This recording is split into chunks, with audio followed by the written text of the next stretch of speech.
Hi, thanks for listening to SoloMoms Talk. I like to bring different perspective to the show. And although my favorite is bringing the stories of solo moms, guests like Martin Salama brings a different perspective to other aspects of your life. So I hope you find these interviews interesting and if not useful to your everyday life, at least it brings you some kind of entertainment. Also, I wanted to give you a heads up. If you're an empty nester or you're a solo mom looking to navigate the emptiness life, your kids are teenagers or they may already be out the house, off to college or wherever. I have some content for you. I have some stories for you as I navigate into this area myself. Listen out for more episodes about Solo Moms Talk, the emptiness years, as I share my personal experience with you and as I share the personal experiences of other solo moms who are facing an emptiness. Thanks again for listening to SoloMoms Talk. Tired, weary, frustrated? What would you be doing if you weren't raising children alone? What's stopping you from living your best life now? On Solo Moms Talk, I discuss with solo mothers the challenges you face raising children alone. So if you're a working solo mom dealing with independent children, insensitive bosses, weight and health issues, or even debt collectors, join us as we discover your path to get and stay healthy, increase your income, and live with joy and purpose. In this battle of life,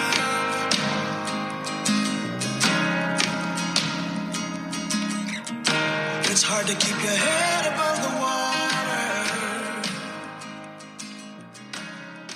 So win this fight. My guest today is Martin Salama, the architect of the Warriors Life Code. Welcome, Martin. Thank you, J. Rosemary. I'm so excited to be here with you today. Thank you. My pleasure. Okay, so before we get into what a life warrior is, our Warriors Life Code is, tell us, who is Martin Salama? So I am Martin Salama. I come from Brooklyn, New York. That's where I spent most of my life. Yay, Brooklyn! Yeah, I'm in Brooklyn, so. Cool. Well, in the summertime, I'm down by the Jersey Shore, but I call Brooklyn home and love it there. I grew up in Brooklyn and spent most of my years there. Over the last 12 years, I've been a life coach. And that actually came about because of the crash in 2008, the financial crash in 2008.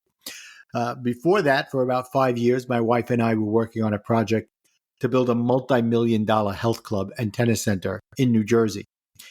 And it took us 5 years because we were going through the whole process of finding the land, going through the feasibility studies, and then architecture and engineers and the city, and then all that. And we finally got the approvals in the summer of 2008. Okay. Which would happen to be my luck if it was 2006 or 2007. When you were walking to the bank those days, it was kind of like you were going to Costco. On every corner, there'd be somebody handing you free stuff. Yeah. Well, it stopped in 2008. Yeah, that it did. Yeah. So I went to the bank. I'm like, okay, I'm ready to start. I've put in over $3 million of my money and my investors' money for this $15 million project. And they're like, yeah, we're not lending right now. I'm like, what do you mean? I mean, yes, I have everything invested in here. Well, things are changing. A month later, in September of 2008, Bernie Madoff, subprime loans, the financial world crashes like a house of cards. And I'm in the cards. I'm the joker on the bottom of the deck. But I wasn't laughing. I'll tell you this much. Thank you. Thank you for sharing. And I'm familiar with that because I was in real estate during that time and moved to Wall Street after that. So yeah, I'm familiar with it. Right. You get it. Mm-hmm. All right. So building emotional strength after Right. going through a financial crisis like we did then. Can you dive in and tell us about what you do? Sure. So as a life coach, there's many of us out there and many great life coaches out there. Mm-hmm. But for me, I feel like it's my job to help someone shift their mindset from lack to abundance, or even a lack or scarcity to abundance and greatness. And on a deeper level, from self-conscious to self-aware. Everybody thinks they're self-aware until they start talking to me and I explain to them the difference between self-conscious and self-aware. And they're like, whoa, I guess I've been self-conscious. So building your emotional strength kind of comes from that whole mindset. But it also, for me, the reason I even started practicing this and developing it was because when I decided to become a life coach, right before that happened, it took me about a year or so to get through all of the, get out of the depression of losing all that and figuring out what I was going to do next. I decided I was going to become a life coach. And about 2 or 3 months before I was going to start coach training, my wife asked for a divorce on our 24th wedding anniversary. Wow. I'm like, gee, and I didn't get you anything like that for our anniversary. No, I did not say that. I was mad. I was sad. I was hurt. Every emotion you could think of. Yes. And I reacted very badly because that was my default tendency. That's who I was. I was somebody who reacted to everything to the point I was like a nuclear reactor, where I'd freak out, fall out all over the place, and then have to go back later and fix everything. Most of the times it was like, I'm sorry, J. Rosemary, but you did this and you started. And That's not an apology. So when I started coach training, I started to understand what are these things that are holding me back in my life. I learned that I was a people pleaser, that I was a control freak, that I needed recognition for everything that I was doing because I was a people pleaser. And when all those things weren't happening, I took things personally and I would explode. I would react. So I had to learn to change that tendency that I had in me, not to save my marriage, because that wasn't savable. And I look back now, other than our 4 children, probably asking for the divorce was one of the greatest gifts she ever gave me, because it was the kick in the pants I needed to figure out how I'm going to move forward in my life. Right. So I needed to change myself for me. And I started to understand that I didn't love myself. I didn't like myself. And that was probably one of the reasons why I was afraid of getting divorced, because I was like, nobody's ever going to love me. And that had to do with my own lack of self-esteem. Yes. So I started to understand that I needed to change. And I also understood that change takes time. Because if you change too quickly, eventually you're just going to go back to who you were. So I had to understand what was playing a role in this. So in my business, in my coaching business, the word life is an acronym, and it stands for live incredibly full every day. And with that, I want to live a happy life and a meaningful life. Yes. There's a difference between the two. You could be happy and not have meaning. True. Right? You could be happy is selfish, and it's good to be selfish. Yes. But meaningful means you're being selfless as well. You're doing for others, you're leaving a mark, legacy, something like that. So that's what I believe. So I took the word life and then used it in my build your emotional strength breakdown as well.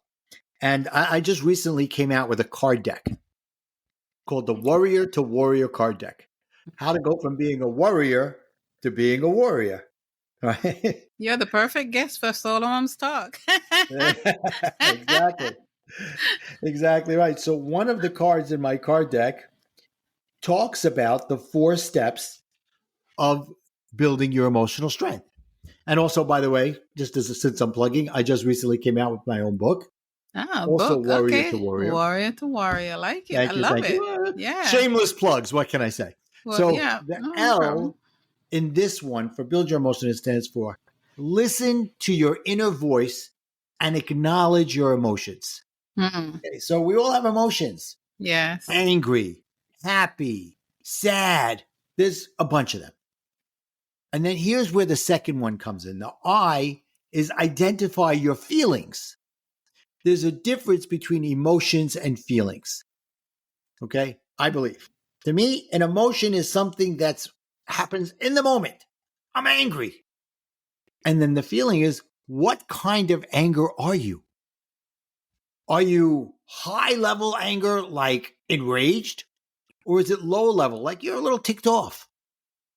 Right? Once you start to use this, and by the way, for your audience, I'll give you a link at the end that they can download for free a worksheet that has these 4 steps on it for them to learn how to do it. Because as I said, it takes time. Yes. So once you start to put tangible words on these and write them down, you start to understand how they're affecting you and the people around you as well. So now you identify your feelings. So what you'll get is a worksheet and a chart with across the top will be the words that are the emotions. And then down, each one will be columns with 3 sections: strong, medium, and light types of feelings. So that you can look on the list and say, okay, what kind of feeling am I feeling towards this angry? And write that down. That's identifying the feelings. The next one is find out why. Ask yourself questions. Be like you're a prosecutor and you're also the witness on the witness stand. Cross-examine yourself. Why am I feeling this? Did somebody do me wrong? How did I affect it? Am I taking it personally? Is it helping me? Is it hurting me? And go through the whole thing. And then the last one, E, is engage and change and take action. So that doesn't necessarily mean you take action right then and there. So how about if I give you a practical example? Okay, sure. So it makes it a little easier. Yeah. So a couple of years after my divorce, my son was getting married. By now I was back in Brooklyn and my ex-wife was living in New Jersey. Okay. And we have a custom. I come from an modern Orthodox Jewish community. So we observe the Sabbath, don't drive on Saturday and stuff like that. So there's a custom sometimes in our community to make a lunch the Saturday before the wedding. And the boy goes to the Torah, goes to the synagogue and goes up to the Torah. And there's some nice things, but it's not something that everybody does. And so, I don't know, we were both not in a great place financially. So I just didn't think it was happening. I didn't know anything. I didn't hear anything. So that weekend, my son went to New Jersey to be by his mom because sometimes he was in college at the time. He was finishing college, which was in New York. So he spent a lot of time with me. So he was out in New Jersey, which was fine by me. He comes back and he says, Dad, I am so embarrassed. Mom made the lunch on Saturday, invited my in-laws. There were people there and you weren't there. Now, the old me would have picked up the phone and ripped a new one into my ex-wife. How dare you? Who do you think you are? Blah, blah, blah. Now, what would I have accomplished at that moment 2 days before the wedding? I would have accomplished turmoil throughout the families, both families, her family, my future daughter-in-law's family, and everybody would have said, oh, there's Martin again, losing it and not caring about anybody else but himself. So I thought about it. Now, this is the new me. This is Martin 2.0, as I call myself. So I said, Caesar, that's my son's name. It's not you. Thank you for telling me. It's okay. So now I'm saying to myself, I'm feeling angry. What kind of anger? I'm enraged. Find out why.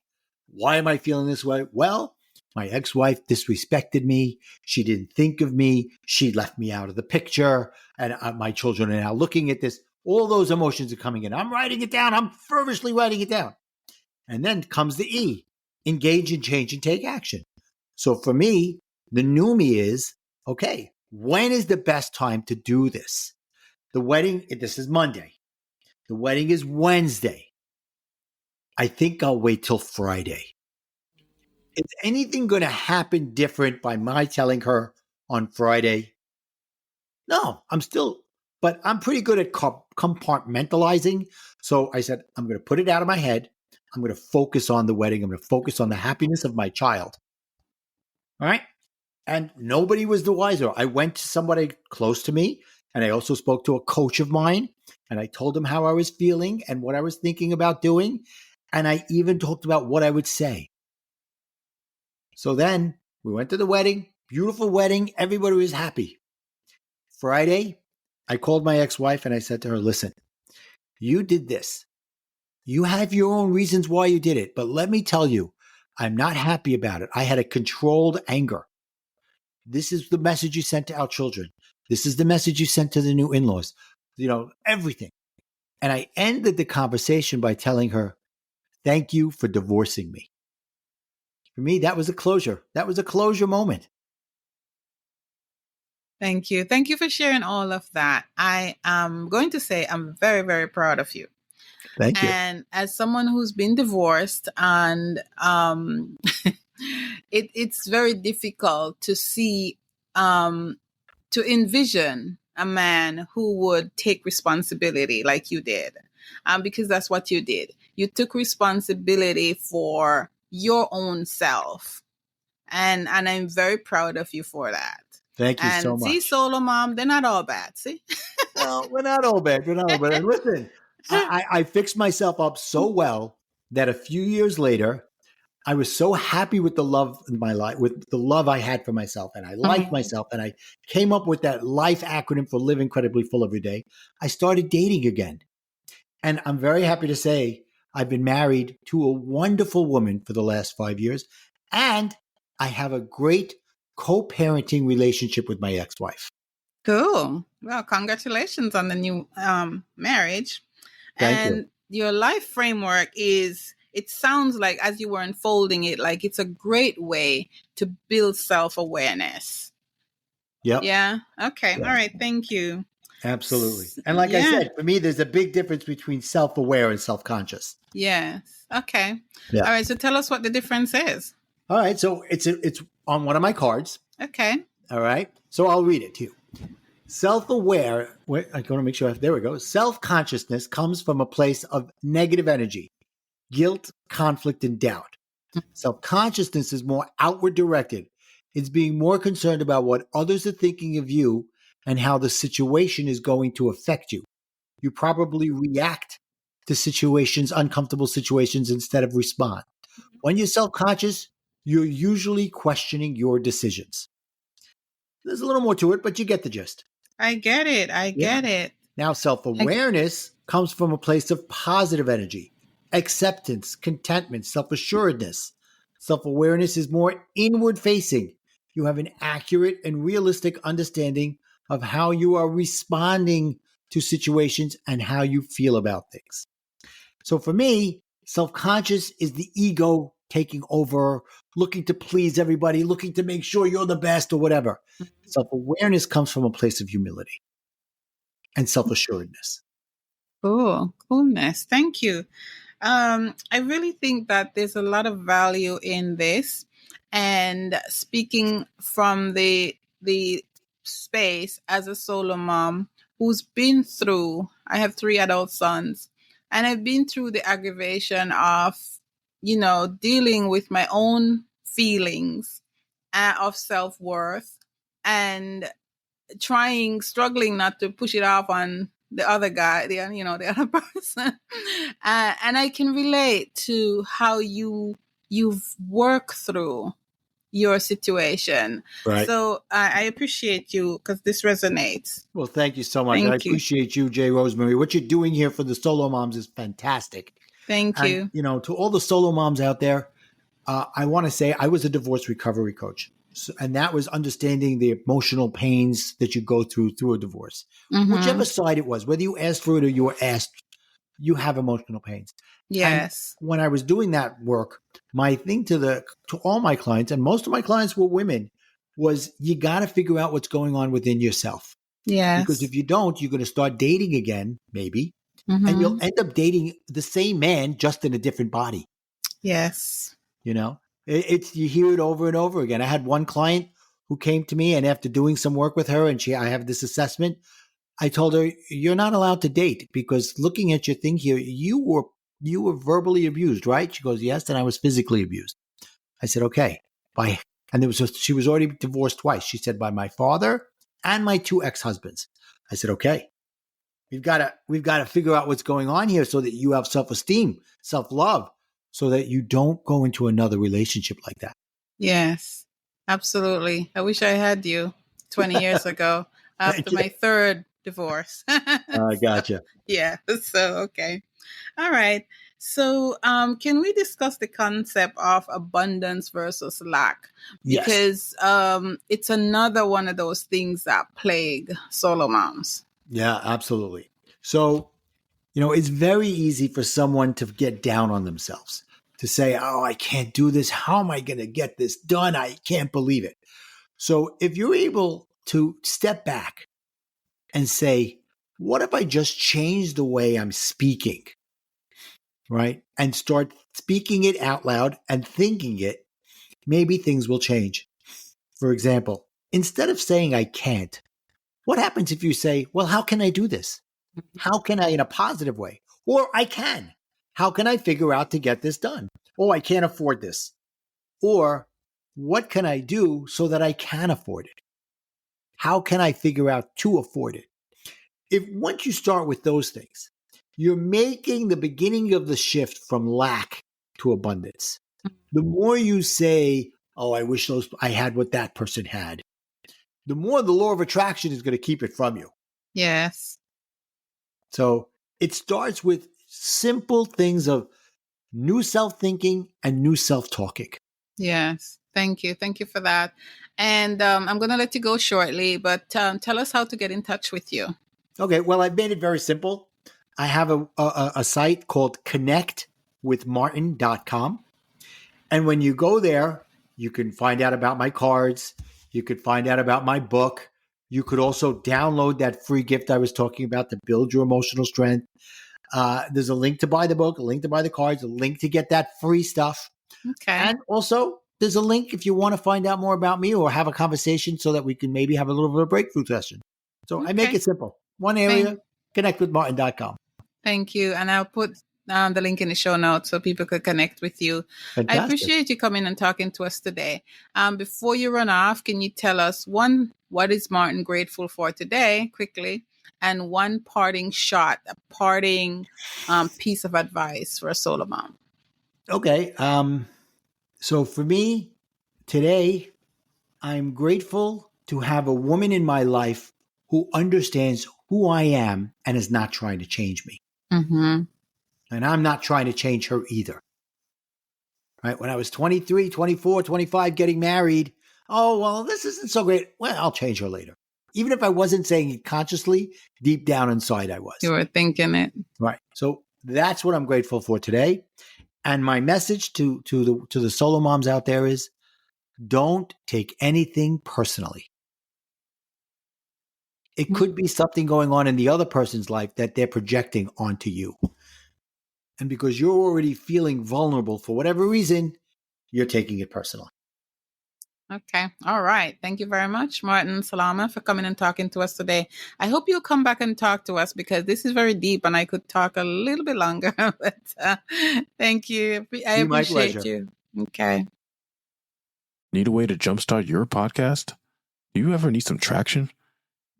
Sometimes it's not easy starting your own business, and a podcast may be the first thing that appears in your mind when you want to really get your word out there on your business, on whatever idea you're trying to build on.